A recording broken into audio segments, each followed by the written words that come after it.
ঠাকুর শ্রী রামকৃষ্ণ পরমহংসদেব কখনো নেতিবাচক কোনো কথা বলতেন না। তিনি ভেতরে জ্বালিয়ে দিতেন চেতনার আগুন। সেই আগুনে নিরন্তর দগ্ধ হতে হতে অগ্নিশুদ্ধ হয়েছিলেন গিরিশচন্দ্র। ঠাকুর তাকে বললেন না তুমি মদ খেও না, বরং বলেছিলেন খাও না কদিন খাবে, শুধু খাওয়ার আগে মাকে নিবেদন করে খেও। পরবর্তীতে দেখা গেল গিরিশচন্দ্র মদ স্পর্শ করতে পারছেন না, কারণ মদ তিনি মাকে কেমন করে দেবেন, ভেঙে ফেললেন মদের পাত্র। শ্রীরামকৃষ্ণ বললেন না বারাঙ্গনা গৃহে যেও না, তিনি বললেন মন নিয়ে কথা, মনেই বদ্ধ মনেই মুক্ত। গিরিশচন্দ্র বারবনিতা পল্লীতে যাচ্ছেন, কিন্তু সেখানে থাকতে পারছেন না। ভিতরে এমন অন্তর্জ্বালা হতে লাগলো যে আর সেখানে তিনি থাকতে পারলেন না। উন্মত্তের মতো দক্ষিণেশ্বরে ছুটে এসে ঠাকুরের ঘরে ঢুকে তাকে বললেন, এ তুমি আমার কি করলে ঠাকুর?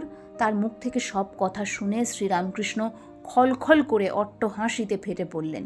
বললেন, এ কি ঢোড়া সাপে তোকে ধরেছে রে? তোকে যে জাত সাপে ধরেছে, পালিয়ে বাসায় গেলেও মরে থাকতে হবে। যে মানুষটি বলেছেন আমি দুনিয়ার সবচেয়ে বড় পাপী, তাঁর জীবনে আমরা কি দেখছি? শ্রীরামকৃষ্ণ বলছেন, আমি তো তোমাকে মদ খেতে বারণ করিনি, কিন্তু তুমি খেতে পারলে না। আমি তো তোমাকে বারাঙ্গনা গৃহে যেতে নিষেধ করিনি, তুমিই তো সেখানে গিয়ে থাকতে পারলে না। কেন পারলে না জানো? তোমার ভিতরে আমি আগুন জ্বালিয়ে দিয়েছি, অগ্নির নিরন্তর দহন জ্বালা সেখানে।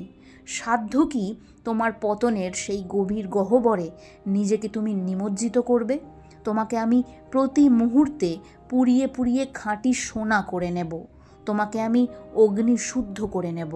জগৎ তোমাকে দেখে অবাক হয়ে যাবে।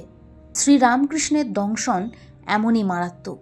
গিরিশচন্দ্রের জীবন ও চরিত্রের পরিবর্তন জগতের কাছে ঠাকুর শ্রীরামকৃষ্ণ পরমহংসদেবের আত্মা জাগানিয়া ভূমিকার এক মহা নিদর্শন। ওম শান্তি শান্তি শান্তি।